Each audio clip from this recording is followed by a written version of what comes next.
Vous venez de devenir l'homme le plus puissant du Japon. Vous êtes assis dans un palais entouré de luxe, des domestiques partout, tout le monde s'incline, tout le monde obéit. Vous commandez des armées, vous décrétez des lois, vous décidez qui vit et qui meurt. C'est ça, vous avez réussi. Pouvoir absolu, statut ultime, tout ce que vous avez toujours désiré. Seulement, vous ne pouvez pas partir. Vous ne pouvez faire confiance à personne. Et environ 47 personnes complotent actuellement pour vous tuer. Peut-être plus. Vous avez cessé de compter après avoir manqué de doigts. Bienvenue dans la vie d'un shogun, un dictateur militaire du Japon, où vous avez un pouvoir absolu sur tout le monde, sauf sur la chose la plus importante, votre propre vie. Vous êtes le prisonnier le plus puissant de l'histoire. Et votre cellule est un palais. Clarifions comment vous en êtes arrivé là, car devenir shogun donne l'impression que vous avez postulé pour un emploi.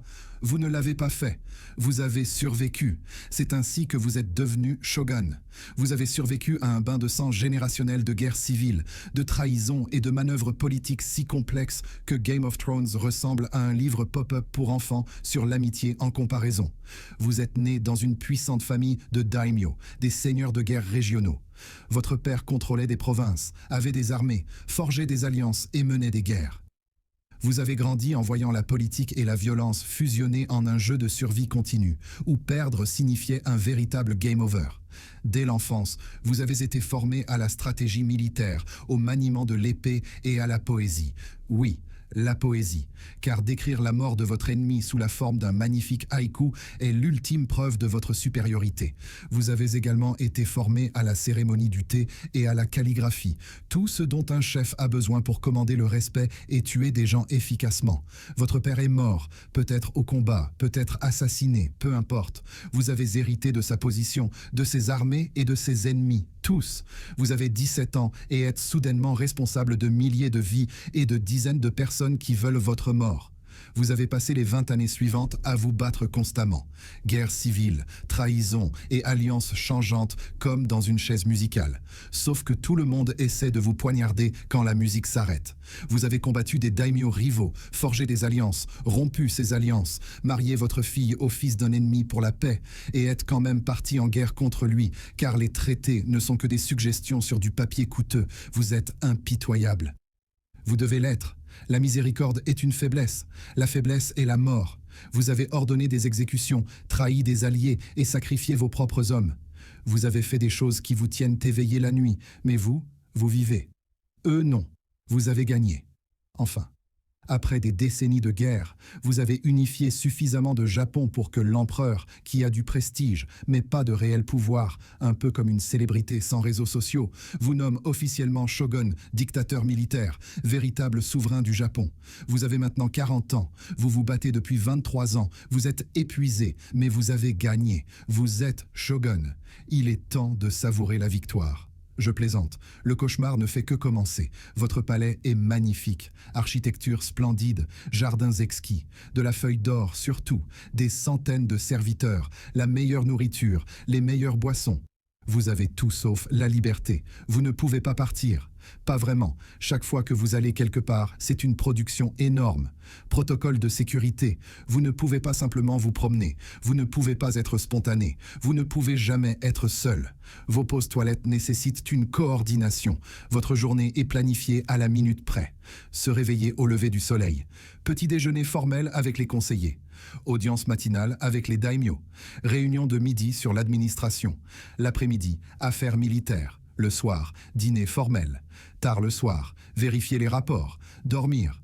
Répétez cela chaque jour, pour toujours. C'est comme le jour de la marmotte, sauf que Bill Murray avait beaucoup plus de liberté.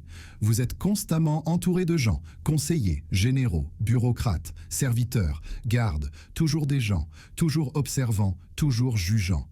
Vous n'avez pas eu un moment d'intimité depuis des années. L'intimité est pour les paysans. Vous êtes maintenant une propriété publique. Chaque décision affecte des millions de personnes. Chaque loi, chaque nomination, chaque ordre militaire. La vie des gens dépend de ce que vous ayez raison. Et vous devez avoir raison, car avoir tort signifie rébellion, chaos, mort, éventuellement la vôtre. Techniquement, les daimyo vous servent. Ils s'inclinent, ils jurent fidélité. Mais ils testent aussi constamment les limites comme des adolescents, cherchant des avantages, accumulant du pouvoir et guettant la faiblesse. Car si vous êtes faible, ils vous remplaceront. Brutalement. Vous les maintenez loyaux par une gestion constante. Des faveurs, des menaces et des alliances matrimoniales où vous échangez des parents comme des cartes politiques. Des systèmes d'otages. Leurs familles vivent dans votre capitale comme des invités d'honneur, ce qui est une façon polie de s'assurer qu'ils ne se rebelleront pas. L'empereur vit à Kyoto, descendant de la déesse solaire, divin, sacré et impuissant. Il est fondamentalement une mascotte chic. Vous avez les armées. Vous prenez les décisions, mais vous avez besoin de sa légitimité. Alors vous vous inclinez, lui témoignez du respect et envoyez de l'argent comme un abonnement coûteux. Maintenez-le confortable et hors de propos. Votre famille est compliquée. Vous avez une femme, plusieurs concubines et plusieurs enfants de plusieurs femmes. Ils ont tous leurs propres intentions. Ils se disputent tous des postes comme dans un bureau passif-agressif, sauf que le bureau est votre foyer. Votre fils aîné est votre héritier, probablement, s'il ne meurt pas, s'il ne vous déçoit pas, s'il ne devient pas trop ambitieux. Vous l'aimez, mais vous ne lui faites pas entièrement confiance non plus. Vous avez vu des fils trahir des pères, vous l'avez fait vous-même. Vos autres fils sont des problèmes. Ils veulent le pouvoir. Ils sont des menaces pour votre héritier. Peut-être des menaces pour vous. Vous leur donnez des positions qui les occupent, mais ne leur confèrent pas de pouvoir. Comme donner un volant jouet à un enfant en bas âge. Ils se sentent importants, mais ne conduisent pas vraiment. Votre femme a des opinions. Beaucoup d'opinions. Elle vient d'une famille puissante qui vous a aidé à devenir shogun. Ils veulent de l'influence. Vous avez besoin d'eux, mais vous ne pouvez pas permettre qu'ils deviennent trop puissants. Chaque dîner de famille est une manœuvre politique déguisée en vie domestique. Parlons des tentatives d'assassinat. Il y en a beaucoup. D'abord, du thé empoisonné. Vous avez survécu parce que votre goûteur est mort en premier. Vous avez exécuté tout le personnel de cuisine, nouveau personnel. Maintenant, ils ont peur. La nourriture est horrible, mais vous vivez. Deuxièmement, un assassin a réussi à contourner la sécurité et à pénétrer dans votre chambre. Vous vous êtes réveillé avec quelqu'un brandissant une lame. Votre garde l'a tué. Vous avez interrogé tout le monde et trouvé le traître. Vous l'avez fait exécuter, lui et sa famille. Troisièmement, une rébellion d'un daimyo qui pensait qu'il devrait être shogun. Vous l'avez réprimé. Son armée a été vaincue. Son château a été détruit. Sa famille a été exécutée. Son nom a été effacé. Il n'a jamais existé. Vous avez cessé de compter les tentatives. Elles sont maintenant routinières. Un risque professionnel. Vous dormez d'un œil. Ne faites confiance à personne. Plusieurs gardes. Issus de secours secrètes. Plans d'urgence pour les plans d'urgence. Vous vivez parce que vous êtes paranoïaque. Les shoguns non paranoïaques sont morts. Le stress est constant, écrasant, comme une couverture lestée de peur. Vous ne pouvez pas le montrer. Montrer du stress est une faiblesse. La faiblesse invite à l'attaque. Alors, vous restez calme, toujours calme, tandis qu'intérieurement, vous calculez les menaces et vous demandez quel sourire cache un couteau. Vous avez soi-disant des passe-temps. Vous pratiquez la cérémonie du thé. C'est méditatif, sauf que d'autres personnes puissantes y participent. Donc, c'est de la politique. Tout est politique. Il n'y a pas d'échappatoire. Vous écrivez des poèmes sur la nature, les saisons et les fleurs de cerisier qui tombent. Très métaphorique. Vous écrivez sur la mort, la vôtre. Tout le monde le sait, personne ne le mentionne. Vous pratiquez le combat à l'épée. Vous êtes habile. Vous devez l'être. Vous vous entraînez avec des maîtres. Vous gagnez toujours parce qu'ils vous laissent gagner, parce que vous êtes shogun. Vous le savez, ils le savent. Vous le savez, personne ne le mentionne. Vous avez maintenant 50 ans, 10 ans en tant que shogun. Stress constant, menaces constantes. Vous êtes épuisé. Vous avez des rites de stress qui ont des rites de stress. Vous voulez prendre votre retraite. Vous ne pouvez pas. Les shoguns à la retraite sont assassinés par leurs successeurs. Vous êtes shogun jusqu'à votre mort. C'est le marché.